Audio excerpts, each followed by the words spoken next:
All right, here we go. Here we go. Saturday night. Saturday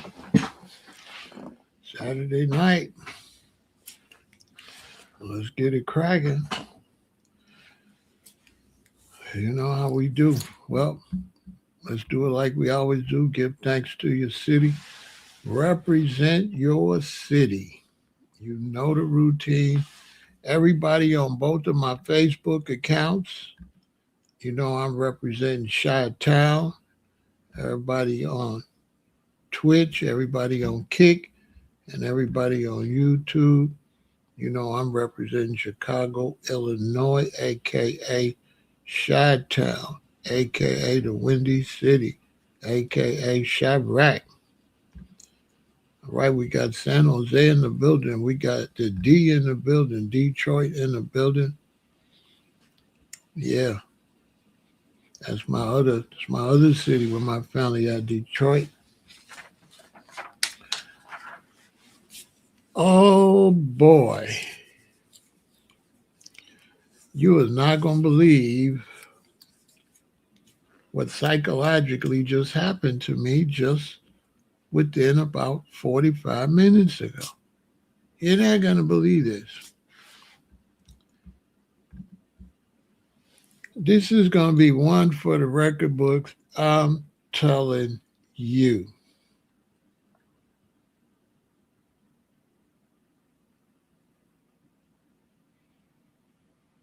You cannot make this up. I knew something was shady. I knew it. I knew something was shady. I could sense it. I knew something.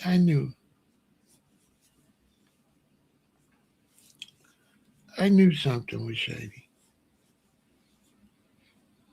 I just knew it. I knew that we were not being invited to Ghana for no decent reason. I knew it. I knew it.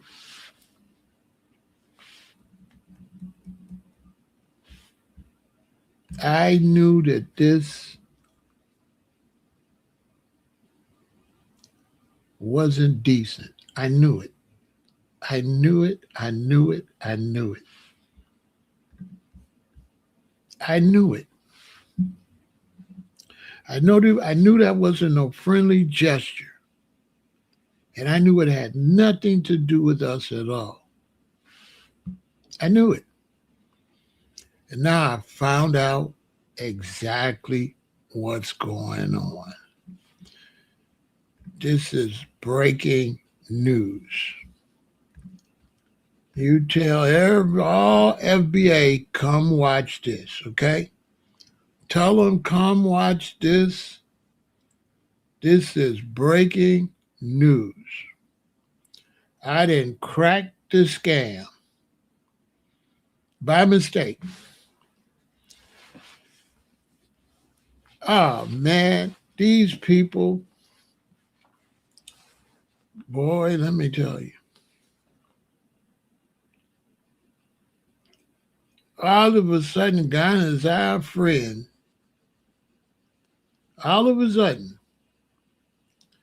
Y'all hit the like button, too. I got to get those likes up. I don't be having enough likes. And so they don't send it out in the algorithm so other people don't get to see it. See, likes aren't for me. Likes is for everybody else to get the notification. But you, when this is done or now or whatever, send this to everybody you know. I'm telling you, they need to see this. Especially if they're thinking about moving to Africa. I knew it. And this was way back in 2019. I didn't trust it. Look, 2019, 2020, 21, 22, 23, 24, 25, 7 years ago, I knew. And I just found out now, tonight, by accident. I wasn't looking for that. I wasn't even thinking about it. It just jumped right in my lap. And I'm like, are you kidding me? Are you kidding me? I get it.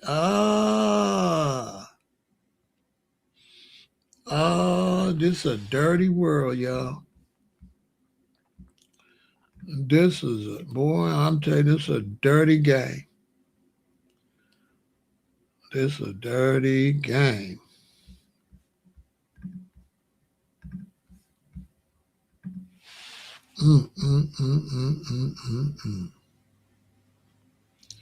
And not just Ghana, that whole come to Africa is shady. It's not from the heart. It's not legitimate. It's not for your benefit at all. Any country in Africa that's pandering for you to come there, it is not for you. And you will be moving into a serious problem. Yeah, you will be moving into a headache. Boy, I am telling you. Come on in. I can't believe it's only 32. They must not be sending my notifications out because it's supposed to be packed over here. It's already supposed to be over 100 people over here. I'm telling you, send this to everybody you know, especially somebody thinking about moving to Africa. You know what? This world we live in is so shiesty. It's a shame. It's so shiesty.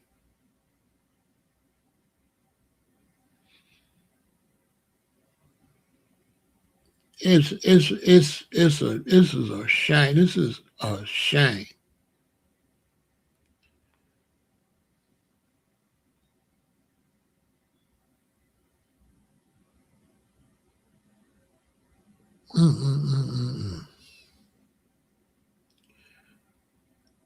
I'm burning up when to start telling y'all what's going on. I'm just trying to let some people get over here so they don't miss the very beginning, but I guess they can go back and catch it.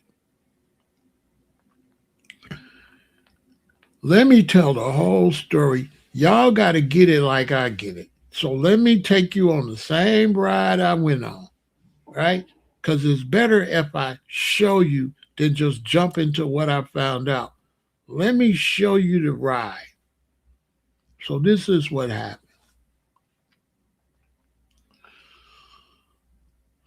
With all the situation going on in Iran,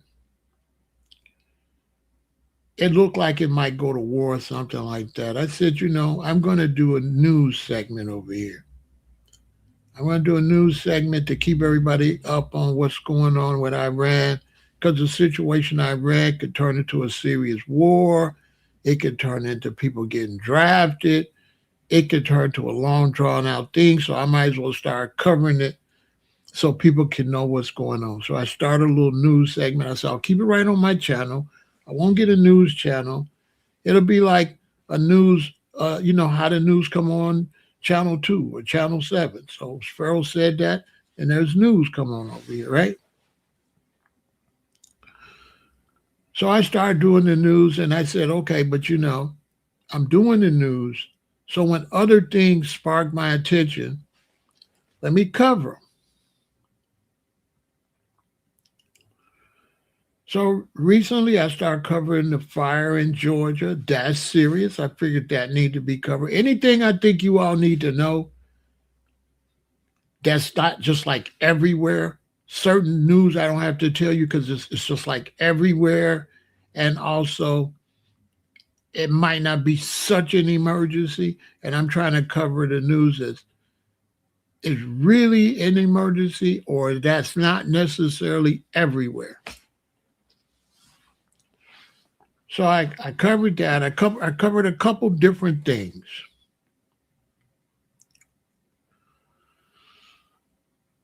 And so I've seen this xenophobia going on in South Africa.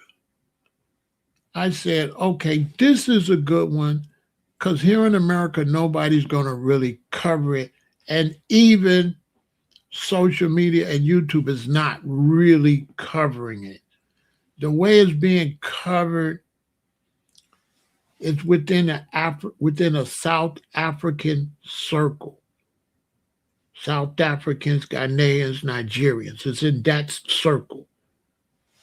It's where it's mostly being covered. It's not really being covered like that with the rest of the world because there hasn't really been no unalivings or nothing at this point. So the world news is, not really interested at this point. So I'm covering it. Wow, wow, woo, wee. So tonight I'm covering it like for the first time. I'm doing news on it. Now, because it's not a lot of information, I have to really dig in to find the information. So I'm digging in to find the information to cover it. I have no idea I'm going to end up talking about this. So let me show you how we got to this. This is part of the news. So see what it says. As of April 2026, widespread unrest involving xenophobic attacks has escalated in several major South African cities, resulting in significant looting of shops and property destruction. Reports indicate that demonstrations initially intended to hold authorities accountable have shifted towards targeting foreign businesses. So they said the original protest, xenophobic protest, was supposed to be against like the government of South Africa telling them to do something about it. But it turned out to be against the Africans that moved to South Africa. So they began to shut down and protest Africans that moved there, right? So it's like South Africans versus Nigerians and Ghanaians, right? Okay. Now, this is when my mind starts spinning. It's a Ghanaian resident in South Africa reported that the current violence started in the Eastern Cape and has now spread. He noted that in previous outbreaks, Ghanaians were largely spared, but not this time. He also alleged that South African police stood by and watched without intervening. So while the shops getting tore up and all of this, the police is not helping the Ghanaians. At this point, it haven't registered to me. To me, it's just news. Oh wow, they over there tripping, right? So as I keep telling the news, I get to the grievance local agitators recite are familiar. Foreigners are stealing jobs, taking their women, and selling illegal substances. Consider what that actually means on the ground. Ghanaians in South Africa are largely running barbershops, nail salons, and beauty stores. So the Ghanaians have come into South Africa and is running the businesses that the South Africans need. Sounds familiar here. Like how the Africans come here, want to come in our neighborhood, and the Koreans and do hair and stuff in our neighborhood, where we really need to be doing that. But the difference is we got jobs. So we don't trip too much because we so entrenched into the country, we don't have to have a little shop or nothing. We work for the government, we work for the state, we work for other businesses, we drive buses, we got other jobs. So it's not so desperate.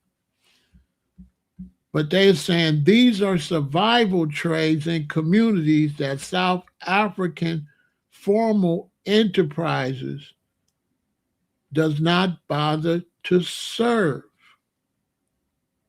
The question of who is stealing whose opportunity is more complicated than a mob in the streets is willing to sit with. So whoever this is on the side of the immigrants saying, well, y'all not doing it, so they coming to do it, right? Let that sink in. Let me take a pause. Support the channel.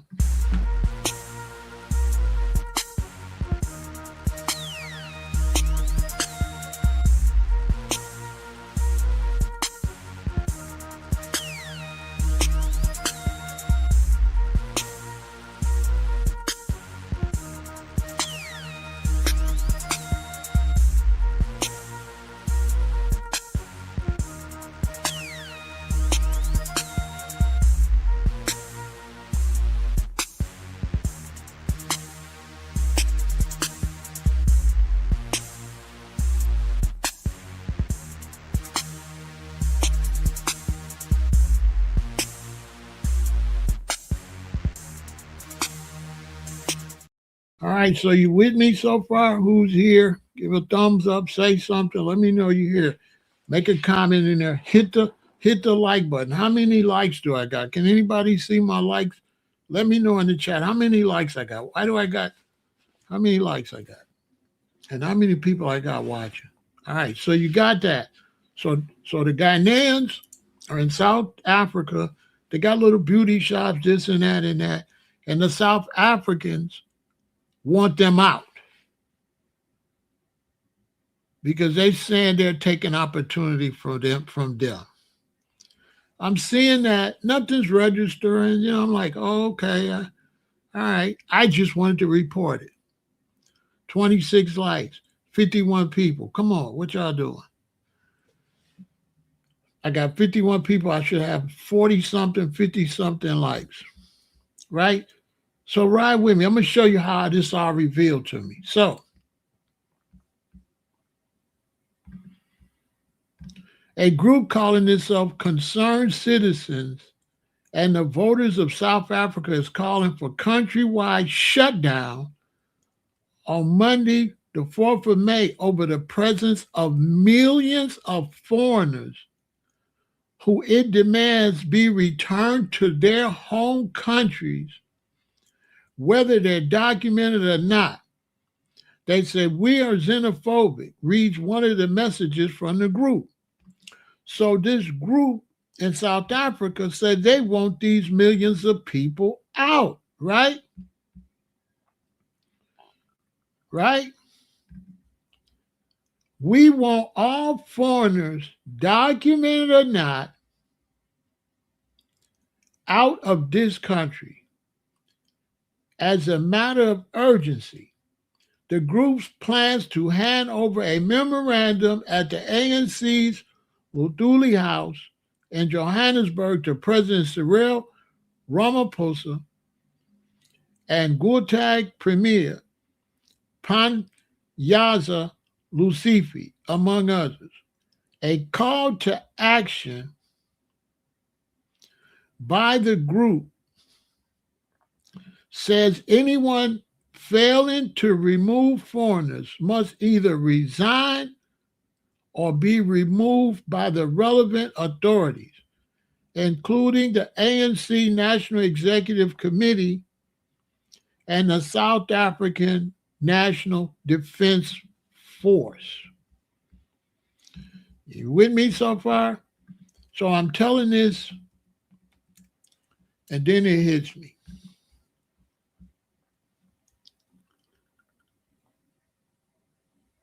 This way it hits me. Then it hits me.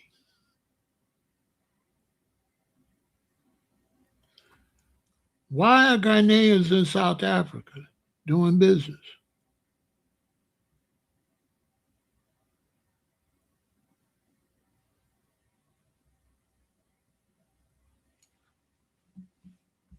Now you'll say, hey, they're going to get some money.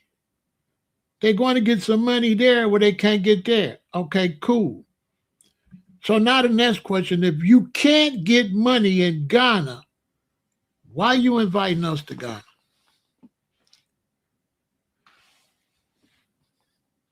Why are you inviting us to Ghana when Ghanaians have to leave Ghana to make some money?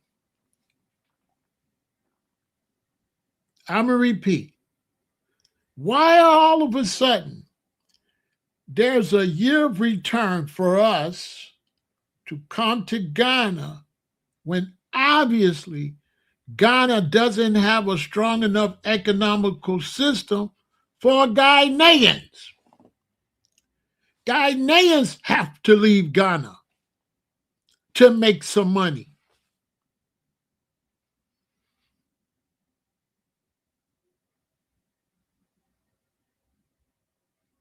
Ghanaians have to leave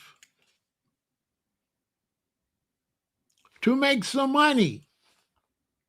And all of a sudden, out the goodness of your heart, you want me to come. You want us to come where there ain't no money. There ain't no money in Ghana. Ghana's broke. The people can't make any money.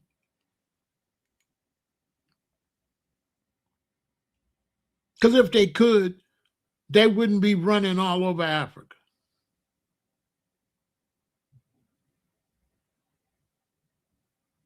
That's why there's space to invite us. They want us to come and fill the space of the people that left.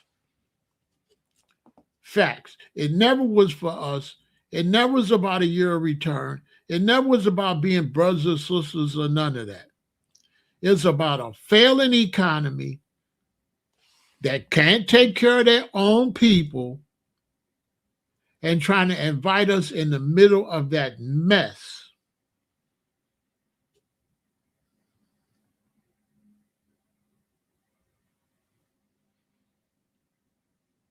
That's what it's about. Anybody come with a couple dollars. Maybe we can come and do some magic. And then why would you invite us in a hostile situation where it looks like that's going to go from country to country? If they're bouncing around from country to country struggling, that xenophobia is going to be from country to country. Therefore, inviting us there, you're inviting us in the middle of xenophobia. So let me give you an example. So a bunch of us come to Ghana. And then a bunch of Ghanaians get kicked out of South Africa and got to come back to Ghana. How's that going to work out? How's it going to work out? A bunch of Ghanaians get chased out of South Africa, got to come back to Ghana. They mad because they got kicked out and they said, you're not from here, you got to leave. And then they come and see us there. What they going to say? Y'all not from here, y'all got to get out too. There's no way they're going to come back and be happy to see us there. Because they're not going to even be happy to come back. So they're inviting us in the middle of a catastrophe.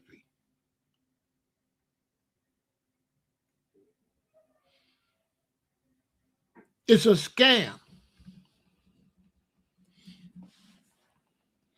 It had nothing to do with return to nothing. It had nothing to do with Africa being black, being none. It had nothing to do with none of that. All this was a fraud. Because when we got over there, we wasn't going to be treated like we returned. We wasn't going to be treated like we ever was there. We were going to be some foreigners. How can you invite me to Africa and say I'm returning when Africans from Ghana go to South Africa and they call them foreigners?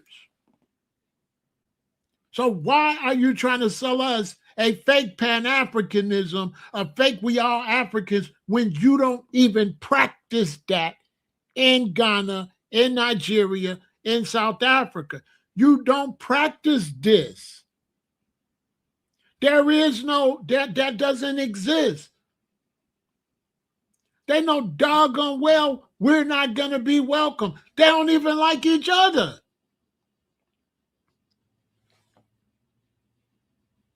How are foundational Black Americans going to be welcome in Africa when Ghanaians are not welcome in South Africa? Somebody tell me. Somebody explain that part. One of you Pan-African losers, explain it. Because your Pan-Africans are surely a bunch of losers because they never really go to Africa and they haven't established nothing.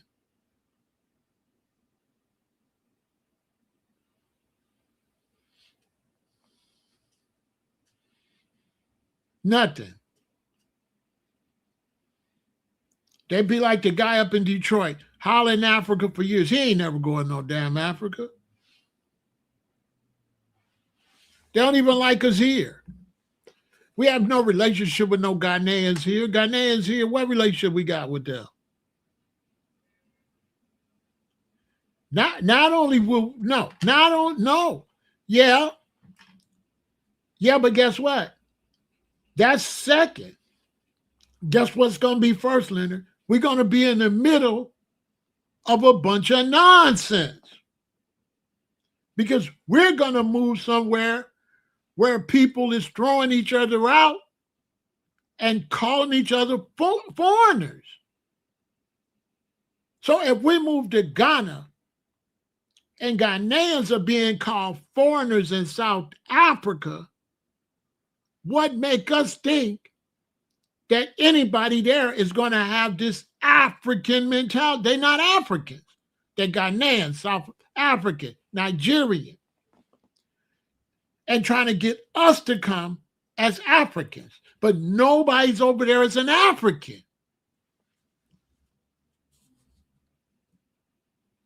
The Ghanaians ain't Africans. They're Ghanaians. And we are not Ghanaians. And because they don't practice that Pan-Africanism, we will be foreigners, an enemy. And they will be saying we are taking their jobs. Just like they saying right now in South Africa. They're saying the Nigerians and Ghanaians are taking food off of their table. They want them all out.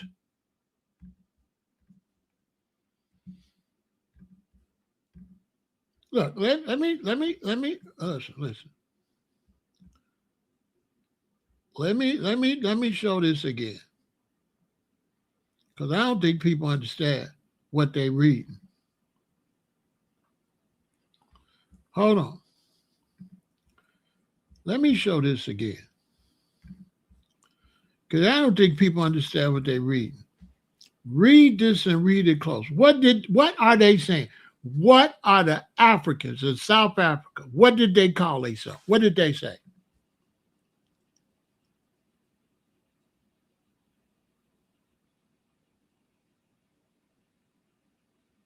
We want all foreigners, documented or not, out of this country. They talking about other Africans.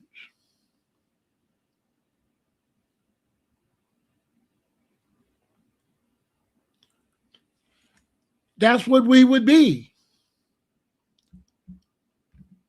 We would be foreigners that they want out of their country.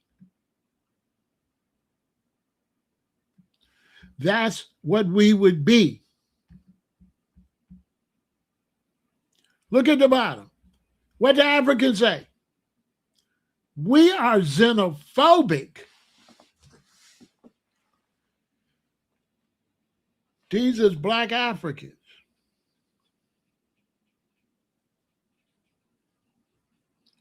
They said we are xenophobic. Look, a group calling itself Concerned Citizens and the voters of South Africa is calling for a countrywide shutdown on Monday, the 4th of May, over the presence of millions of foreigners. These are black people. These are Africans. They're calling Africans foreigners. Rastas ain't going to address it. Pan-Africans ain't going to address it because I'm the realest alive. They're going to overlook this. You say Africa for the Africans. They say you're a foreigner. If you're not a South African, you are a foreigner. If you're not their tribe, you are not their people. You are not. And you can't move there with no red, black, and green on and make that happen. And coming from America, you can't take no weapons to defend yourself.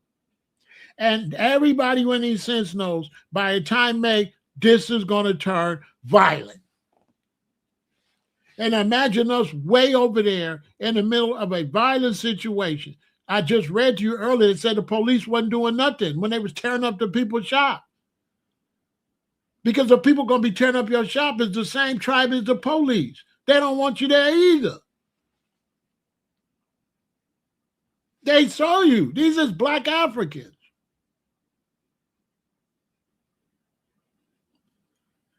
We are xenophobic.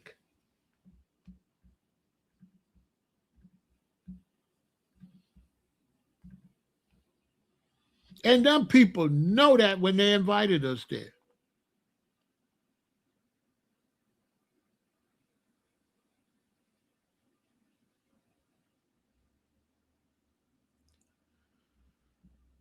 Them people knew that when they invited us there.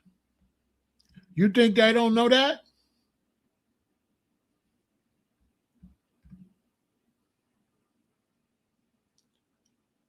Acts of lawlessness, intimidation, and violence against migrant communities have no place in our constitutional democracy.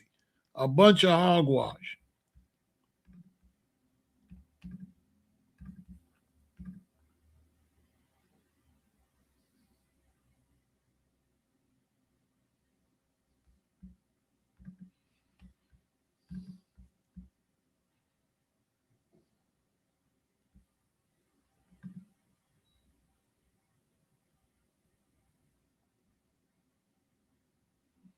Ghanaian residents of South Africa reported that current violence started in Eastern Cape and has spread. He noted that previous outbreaks were largely spared. Ghanaians were largely spared, but not no more. Look what he said. He also alleged that South African police stood by and watched without intervening. Listen, while they turn up them people's shop and in them people's face, threatening their lives, throwing rocks, busting their windows, chasing them out their shops. What did it say? The South African police stood by and watched without intervening. So if we go to Ghana with Ghanaian people and Ghanaian police all from the same tribe, and the Ghanaian people want to attack us, what make you think that the Ghanaian police is going to protect us over there? And these is Pan-Africans acting like they're revolutionaries, but want to take us into the lion's den with no weapons or no nothing. Never come out and say, no, we can't defend ourselves over there. Nothing. Never talk that real. Always talking that fake make-believe. Pimping Pan-Africanism. Mixing Pan-Africanism with ancient Egypt and all of that. All that nonsense. Just throwing a bunch of black stuff together to see what stick.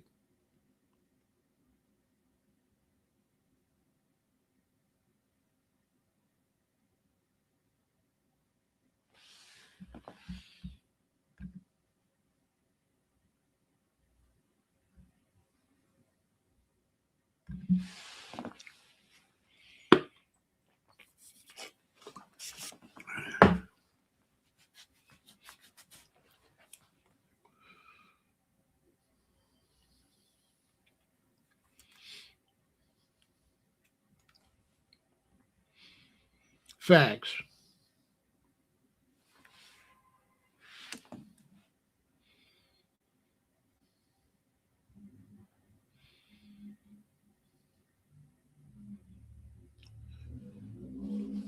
I'm everything. There go your answer. You just got your answer. There go your answer. I just gave your answer.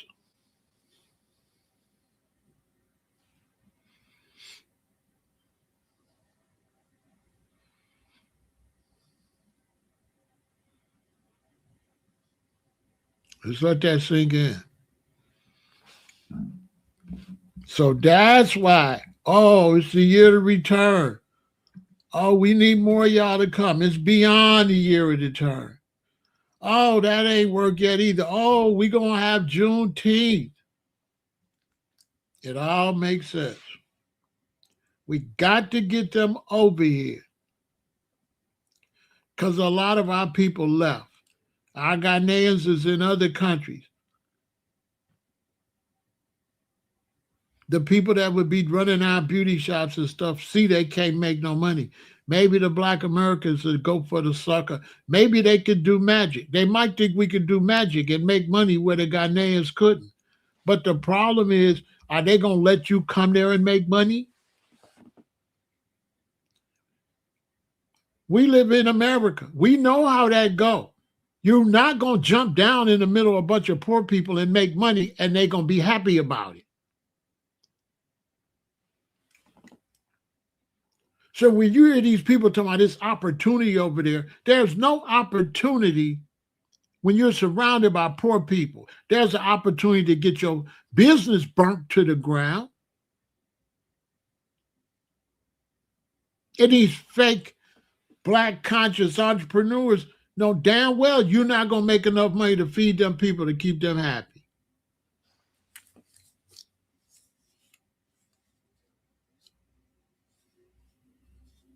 We can't make enough money to keep them happy. Hit the like button, share, subscribe. Give me your thoughts in the chat. The chat's quiet. Say something. Add to the conversation. Ask questions. What you think?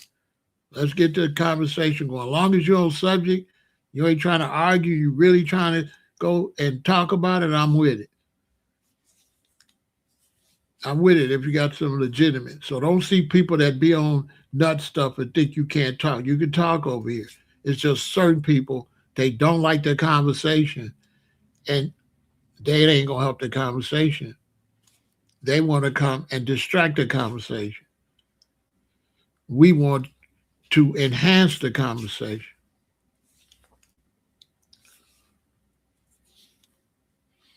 If you think the conversation is ridiculous, you shouldn't get in the conversation.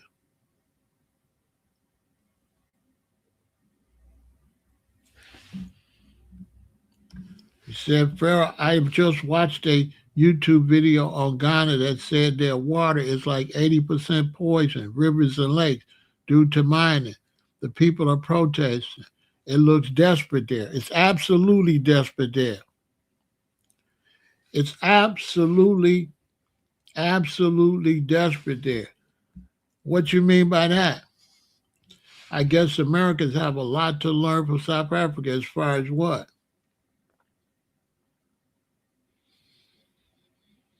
You got to explain to me what you're trying to say, Adriana.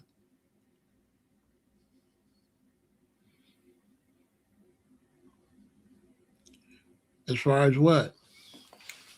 Because that's like an empty. I can't fill in the blanks. I don't know what you referencing. What you referencing? Give me some detail. I don't know what you're saying. Let me know what you're saying. I'll respond.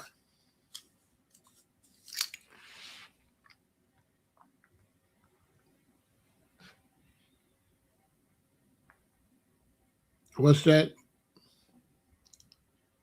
As far as foreigners, I mean, I understand what you're saying. That America, I don't understand. I still understand. As far as foreigners, how?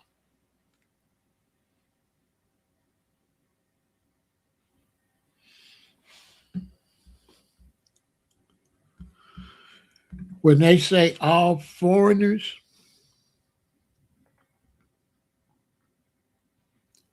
that's going to mean the ones in the neighborhood.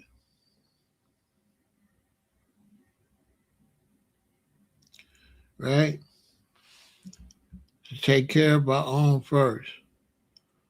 Yeah, you got a good point.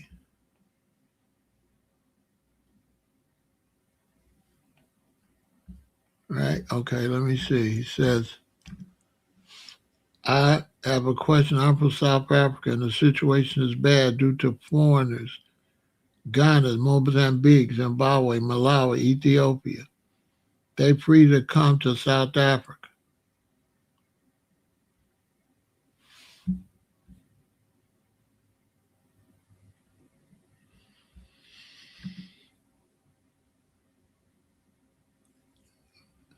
I'm not here to be challenged. I'm here to have a discussion. So when a lot of times somebody want to challenge me, that's not a discussion, that's an argument. And so as a content creator with a lot of people over here, I'm not interested in arguing because that's not good content. And a lot of people that want to argue, they don't have good intentions. I've been doing this a long time. And people that like to argue, they don't have good intentions. Look, your name is Pharaoh's Daddy 11. See what I'm saying? You don't have good intentions. That's probably why I never talk to you. No, I'm not talking to you. You don't. People like you don't have good intentions. So your arguments be bogus. And I can pick up a fake argument. So that's why I don't talk to you.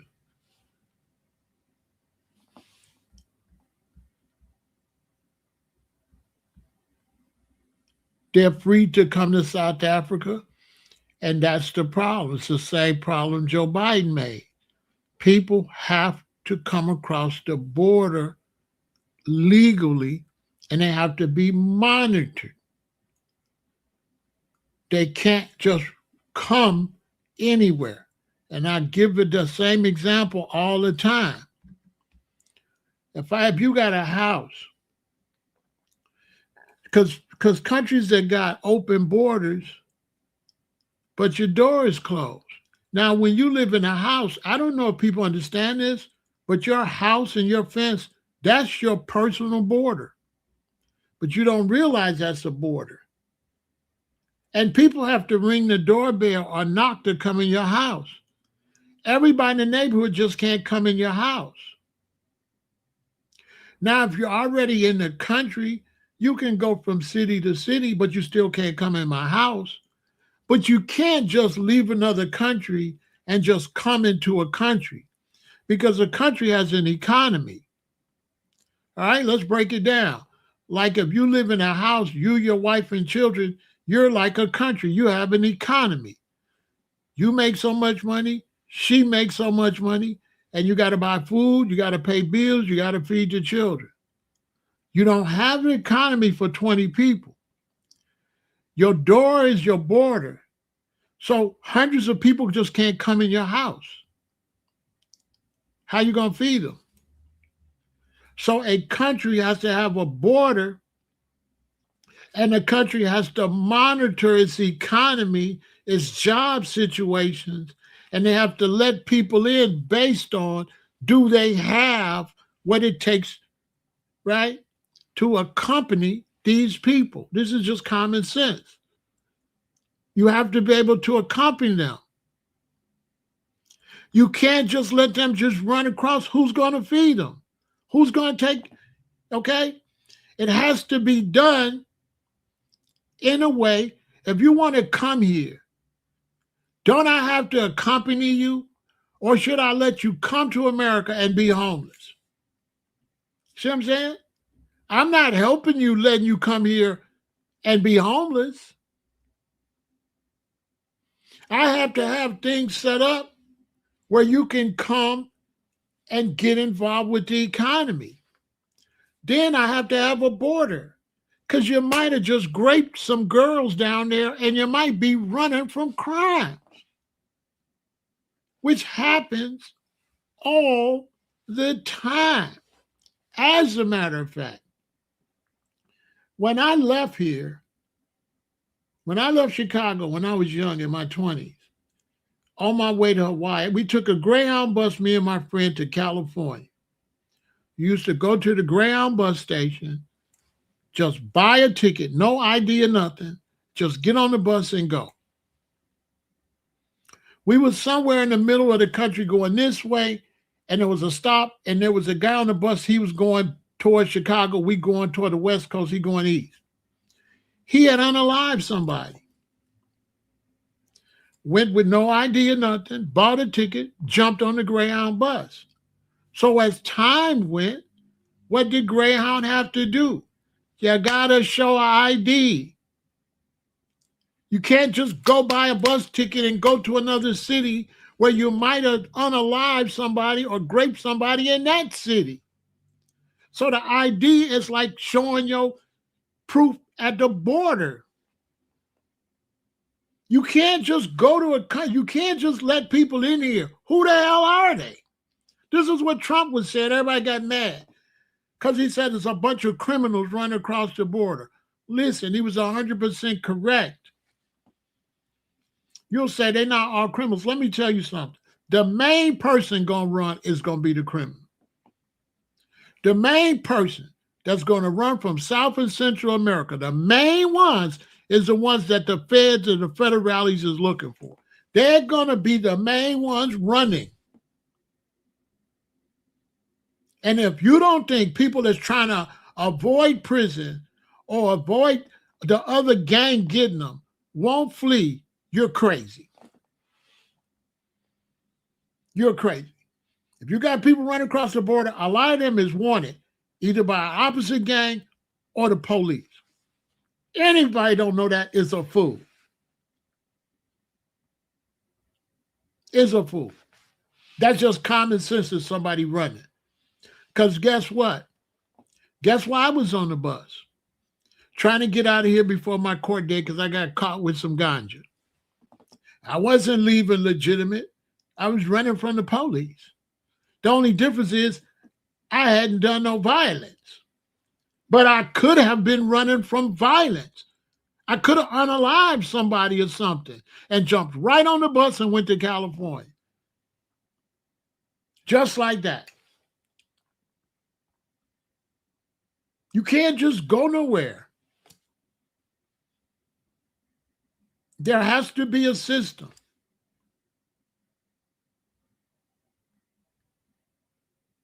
And in places like Africa, people just crossing the border.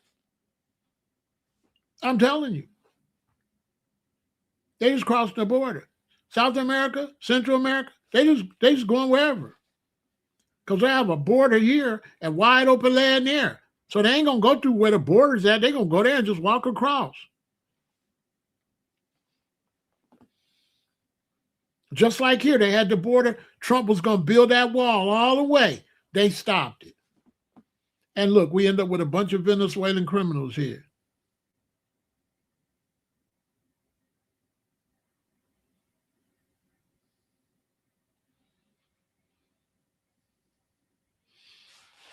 You can't, you got to have a door. Your country is your house. You got to have a front door and a back door. You just can't come. Because what happened is you'll overrun the economy. If there's 10,000 jobs available in a city, can 30,000 people come to the city? Well, what the other 20,000 going to do? It's only 10,000 jobs here. All this is just common sense. That ain't so common no more. And so as foundational Black Americans, imagine us moving into that confusion. Now, why am I saying that in terms of Ghana? Because South Africa is saying the Ghanaians got to go home. That means this is Ghana. A bunch of people go there. Then you go to Ghana. But you going into a space that they left. So now if they're forced to come back to Ghana, that's not going to work. They get back to Ghana and we there. How that's going to work? I'm just asking. If you got 200 people on this paper, they leave, and you put 200 people from America on this paper, and then them 200 come back. And now they've already developed that they're all each other foreigners. So you think you're going to be an African when an African is a foreigner? They are showing you right there. You're not going to be an African, and you're not going to be a Ghanaian. I was just talking to a friend of mine, a female. She's a Nigerian, right? I've been knowing her a lot of years. I love her like a sister. She's a Nigerian. So we be on the phone going back and forth. And she rougher than I am. She said, heck no, you can't just go over there. She be like, bro, you can't just, she said, you can't just go to Africa. They're not going to accept you. They're not going to accept you, baby. That's what she said. She said, you are not an African. Yes, you are. She keep telling me that. She said, you're not African. She said, you're an African. You're going by your DNA. She said, sweetheart, you're going by your DNA. But by the reality, you're only where you live at. If you don't live there, you're not that. And she said, you're never going to be an African.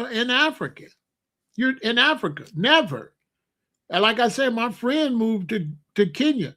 They told her straight up, you're Ferengi.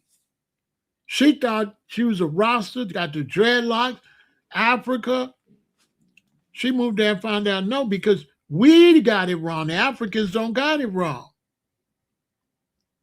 See, the Africans don't got it wrong. They got it right. We got it wrong because they in Africa. We're in the United States. So we were taught to look at the continent and say Africa. We was taught wrong. We was taught that was Africa and they was Africans. We was taught wrong. And there's proof we was taught wrong because we don't call South Americans. We call them Venezuelans. We got Mexicans. We got Nicaraguans, right? Why ain't they South Americans? Checkmate, right? It's a big piece of land just like Africa, right? Am I right, G-Rock? Y'all do the Africans wrong. Hey, G-Rock, I want to have an intelligent conversation. If you're not having an intelligent conversation, you're saying stupid stuff, I'm not going to allow you in this particular conversation. This is an adult, intelligent conversation. And I don't have time to babysit you and get off subject and raise you. Your mother and daddy should have raised you. G-Rock, you see how they do Africans? You see how they expect brothers and sisters in Africa to be Africans? When the brothers in Nigeria and the brothers in Ethiopia, and you see how they want them? But G-Rock, they don't do the South Americans like that, do they? G-Rock, do they categorize the South Americans like they do the Africans? No. The brothers and sisters in Africa, they want them to be Africans. But the people in South America, they don't want them to be South Americans. Why ain't they South Americans? Same thing. Why they Venezuelans? Why they don't call them South Americans?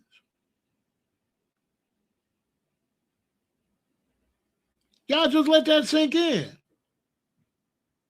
You have to treat the brothers and sisters in Africa the same way you treat them in South America. They're not Africans. They're not.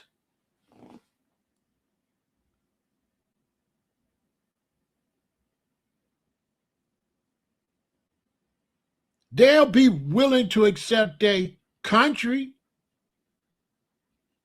when they go somewhere else.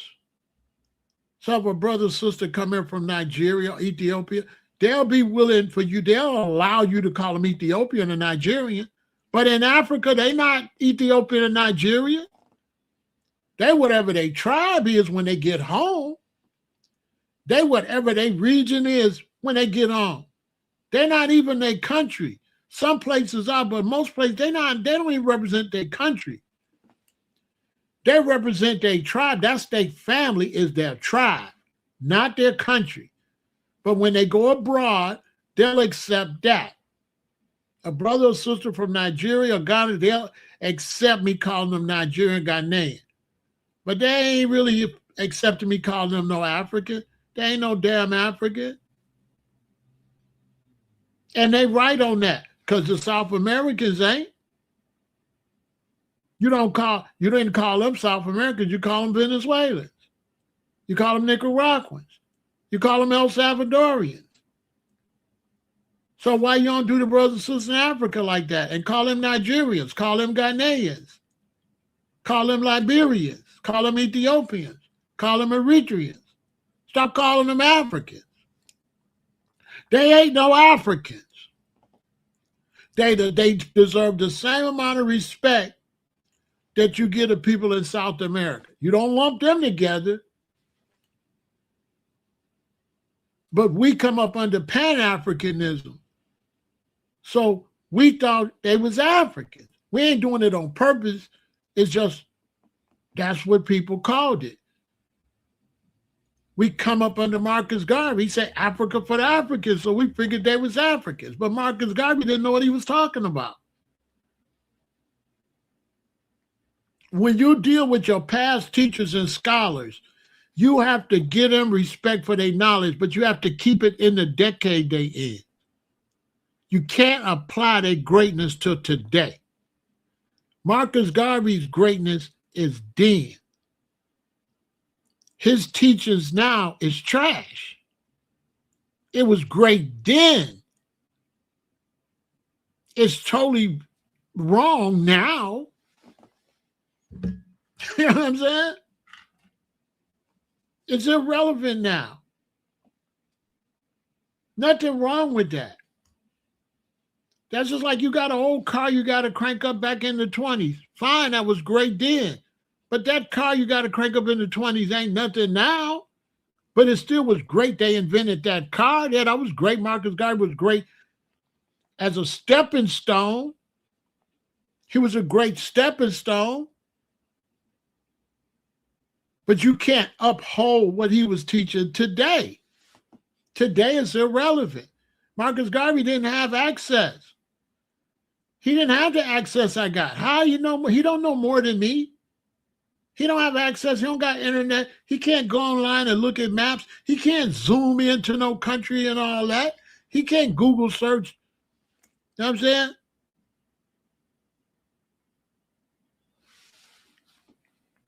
What you mean unity? Let me take a break and I'll address that. That's all, that unity stuff, that's all not real. The unity amongst black people is not real.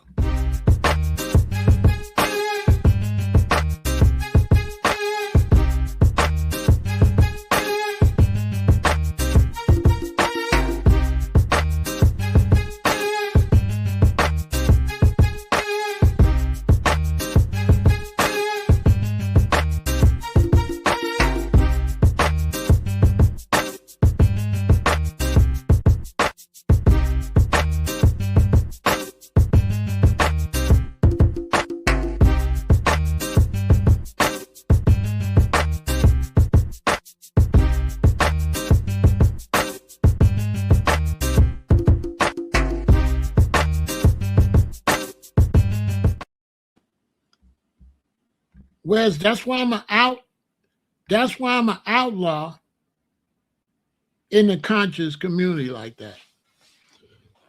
Because I was super intelligent and I just looked at it myself. I give you a perfect example about unity. I live in Chicago. Can blacks in Chicago unite? No. Why? I don't even know them. So how can I magically unite with somebody on the west? I don't even know you. So when they say unite, they never tell you what unite is. What is unite? What do they mean unite? You ever notice there's no definition of unite? You ever notice that, Wes? There's no clear definition. You ask any roster, give me a definition of unite. Show me unity with black people. Give me 10 things that black people could do be unity. I bet you they can't tell you. Anything they say gonna be make-believe.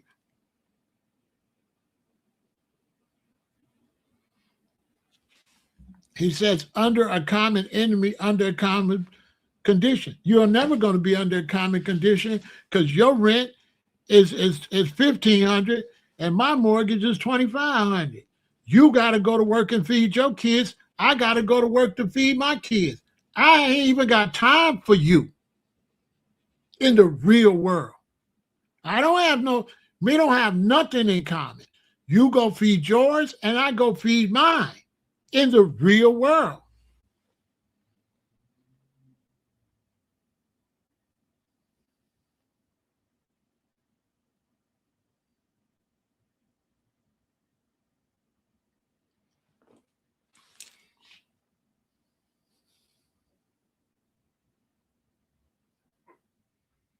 Ain't no common conditions.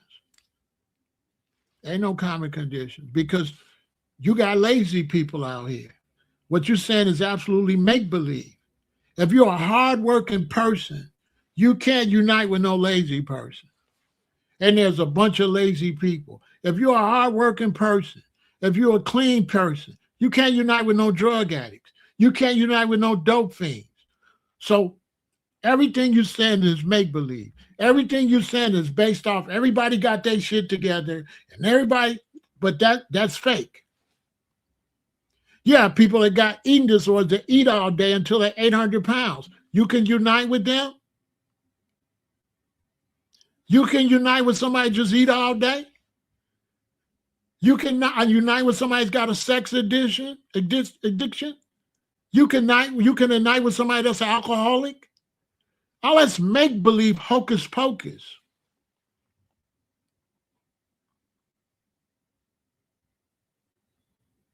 Our job is to take care of our family. Our job is to take care of you.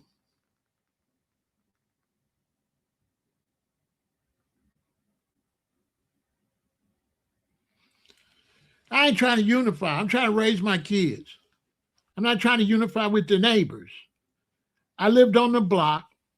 We wasn't enemies, but we wasn't unified. Every neighbor went to work and came home. We didn't go outside in the front and sing no damn kumbaya. That's all fake.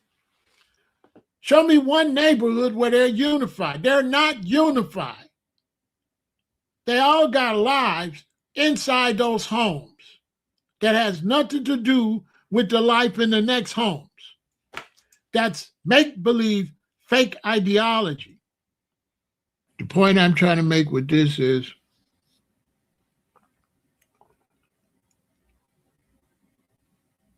that they're running games on you with everything.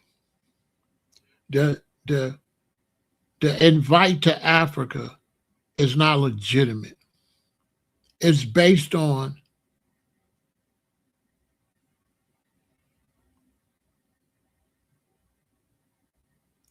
trying to fill where somebody else left.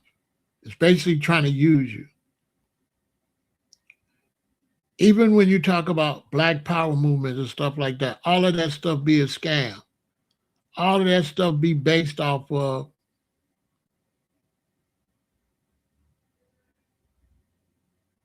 the person that's pushing it trying to get a position, pushing a ideology.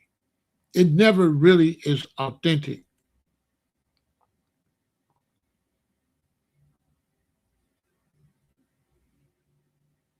Because in this world y'all live in, the only unity, there's only two unities that's going to mean anything, right?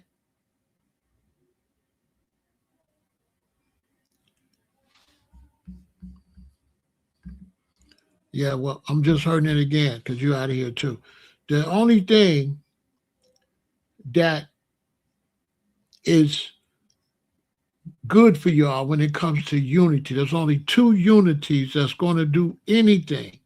One is unity within your immediate family, and two is a unity where you can get with somebody and start a business. That's it. Now, if there's some type of violence or something, then you can have three, and then you can get together and put some kind of militia or something to protect your little group, because you become a group when somebody wants to attack the group. So if you live somebody where and somebody want to attack you, that makes you a group because they're grouping you together to attack you. But other than that, in the real world, all that African unity and all that, you young people, you're not going to go nowhere with that. If you want to go somewhere, you're going to have a tight family, and you're going to have to build a business. This country is built off of business. The groups that run this country is the people that run Shell, the gas stations, the owners of Whole Foods, the people that work for iPhone. That's the groups that run everything. That's the only unity. The unity is taking your money in the real world. The unified ComEd. Yeah, the cable people, they're unified. Why? Because you know how they build unity? They don't build unity with this fake kumbaya. Unity is built like this. I'm the boss. Then I hire everybody. In America, that's how unity is done. It's still one person. Then they surround themselves with 3 or 4 more. Then they hire everybody. There's no kumbaya in America. When you go to work tomorrow, you're representing unity. You don't have no power. You're unified under the people that pay your salary and that own that business. Every day you're experiencing unity, but it ain't what you keep saying unity is. You're experiencing unity when you go to work. That's unity. That's the real unity in the world today. It's at your job. Prove me wrong.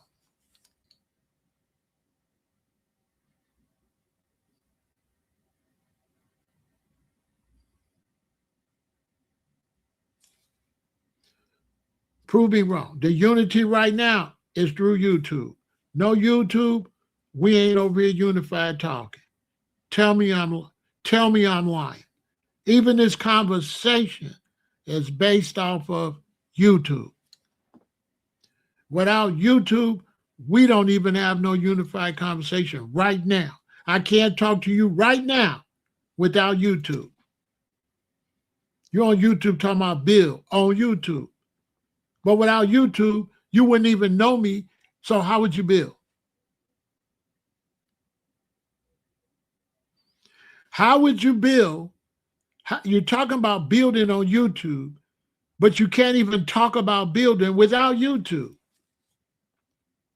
Without YouTube, you wouldn't be able to say all this mystical. There would be nobody to talk to. I'm way in Chicago. So let's get rid of YouTube and tell me how you'll build with me. First, how would you find me? How would you find me to build without YouTube?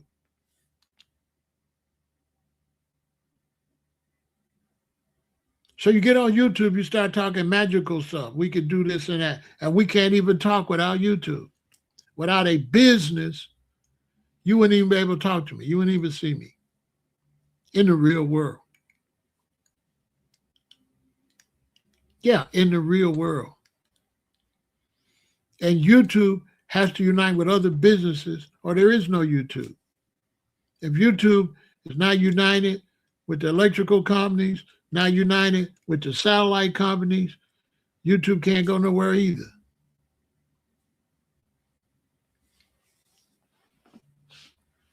So getting on social media saying, how could we do all this magical stuff? How could you even talk to me without YouTube?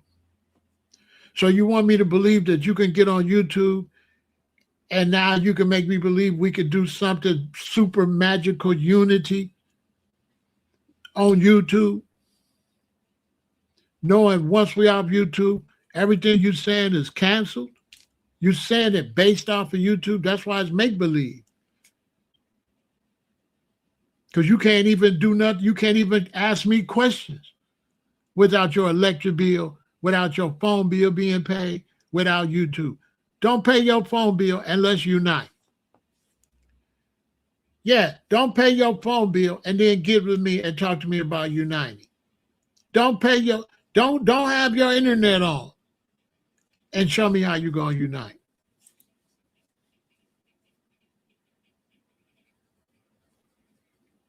Now, that's why a lot of people don't like me, because I be busting bubbles.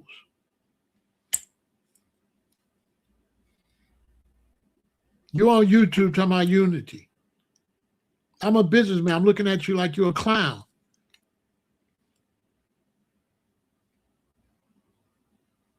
You're on YouTube talking about why we can't get together. Why you can't talk to me without YouTube?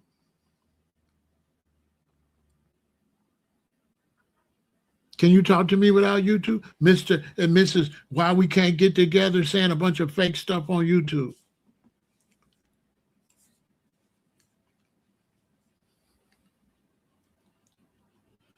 Say a bunch of fake stuff on YouTube. Making you think we could unite. Because you're on YouTube. As soon as you get off YouTube, who you can talk to. So it's 111 people here. When I get off YouTube, I can talk to 111 people tomorrow. Put it in the chat, yes or no. Can I find 111 people tomorrow to talk to, not on YouTube, outside in Chicago? Yes or no? I got 111 people gathered here on YouTube. Can I get 111 people together tomorrow, not on YouTube?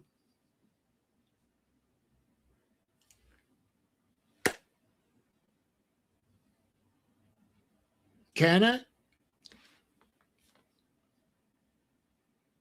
Y'all live all over the country. Some of y'all live in Trinidad and everywhere. I can hook up with you. I can hook up with you and do some magical stuff. Really? I don't have to buy no plane, so we can get together. We don't have to buy no plane tickets.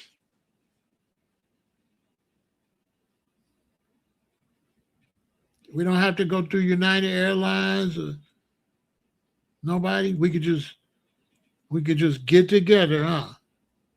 We don't have to drive. We don't have to buy no gas, huh? We could just unite, huh? And we could just unite for free, no money. We don't need no business to help us unite. We could just unite on our own. It don't cost nothing, no gas, no transportation, no communications. We don't have to pay for nothing. We could just unite. And then where we going to get the unite money from? We don't got to go to work to unite. And if we got to go to work, don't we got to try to all get off on the same day to have that unite meeting in the real world? So y'all, if we all of us here, if we all wanted to get together sometime this year, we could just do it. We don't have to plan. We don't have to all take off work.